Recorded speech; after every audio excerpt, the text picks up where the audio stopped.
Shri M Shibu, നിങ്ങളുടെ കുടുംബത്തിൻ്റെ ഭാഗത്തു നിന്നുണ്ടായ നിരന്തരമായ വിളിച്ചു പറയലുകൾക്ക് ശേഷമാണ് ഞാൻ മൂന്നാമത്തെ ദിവസമാണ് ഈ വിഷയം ചർച്ച ചെയ്തത്. 3 ദിവസവും ഞാൻ ആവർത്തിച്ച് പറഞ്ഞതാണ്. ജയപ്രകാശിൻ്റെ ഭാഗത്തു നിന്നോ നിങ്ങളുടെ കുടുംബത്തിൻ്റെ ഭാഗത്തു നിന്നൊക്കെ നിരന്തരമായി കേരളത്തിൻ്റെ ശ്രദ്ധ മുഴുവൻ ഈ വിഷയത്തിലേക്ക് ക്ഷണിച്ചതിന് ശേഷമാണ് നിങ്ങൾക്ക് അനുകൂലമായി നീതി സഞ്ചരിക്കുന്നു എന്നൊരു തോന്നലെങ്കിലും കേരള സമൂഹത്തിന് ഉണ്ടാകുന്നത്.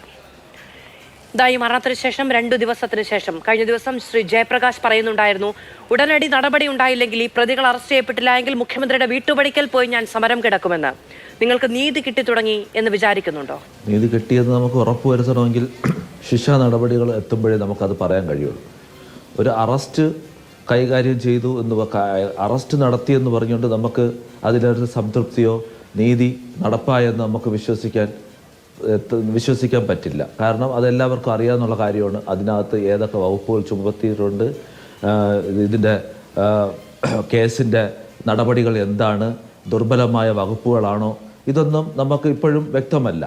അപ്പം ഞങ്ങൾ ആവശ്യപ്പെട്ടുകൊണ്ടിരിക്കുന്നത് ഈ പ്രതികളെ മുഴുവൻ അറസ്റ്റ് ചെയ്യണം. അത് ഇപ്പോൾ നടന്നിട്ടുണ്ട്. മുഴുവൻ പ്രതികളെയും അറസ്റ്റ് ചെയ്തിട്ടുണ്ട്. ഇനി അവർക്ക് തക്കതായ ശിക്ഷ, അവരുടെ ചെയ്ത തെറ്റുകൾക്കനുസരിച്ചുള്ള വകുപ്പുകൾ അതിനകത്ത് ചുമത്തേണ്ടതുണ്ട്. ഇത്രയും നരാധമന്മാർ വളരെ ക്രൂരമായി കുട്ടിയെ മർദ്ദിക്കുകയും അവനെ മർദ്ദിച്ച് കൊലപ്പെടുത്തുകയും ചെയ്തപ്പോൾ നമുക്ക് ആവശ്യം അതിനകത്ത് 302 അത് നിർബന്ധമായിട്ടും ആ വകുപ്പ് ആ കേസിനകത്ത് ഉൾപ്പെടണം. അതോടൊപ്പം തന്നെ ഇതിൽ വ്യക്തമായ ഒരു ഗൂഢാലോചന നടന്നതായിട്ട് നമുക്ക് മനസ്സിലാവുന്നുണ്ട്.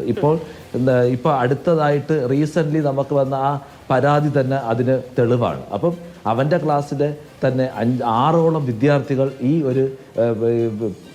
ഒരു കുറ്റകൃത്യത്തിൽ പങ്കാളിയായിട്ടുണ്ട്. അപ്പം അവരുടെ ഇടപെടലും അതോടൊപ്പം തന്നെ പാർട്ടിയുടെ SFI യൂണിറ്റിൻ്റെ ഉന്നതങ്ങൾ ഏറ്റവും ആ കോളേജിലെ തന്നെ പ്രസിഡന്റ്, സെക്രട്ടറി, അതായത് ഭാരവാഹികൾ ഇതിനകത്ത് ഉൾപ്പെട്ടിട്ടുണ്ട്. അപ്പം ഒരേ സമയം റാഗിങ്ങും ഒരു ഗൂഢാലോചനയും സംയുക്തമായിട്ടും വിധി നടപ്പിലാക്കിയ രീതിയിലാണ് അവിടെ നടന്നിട്ടുള്ളത്. അപ്പോൾ നമുക്ക് അതിനകത്ത് സംശയം, അതായത് ഒരു ഗൂഢാലോചനയുടെ സംശയം നമ്മുടെ മനസ്സിലുണ്ട്.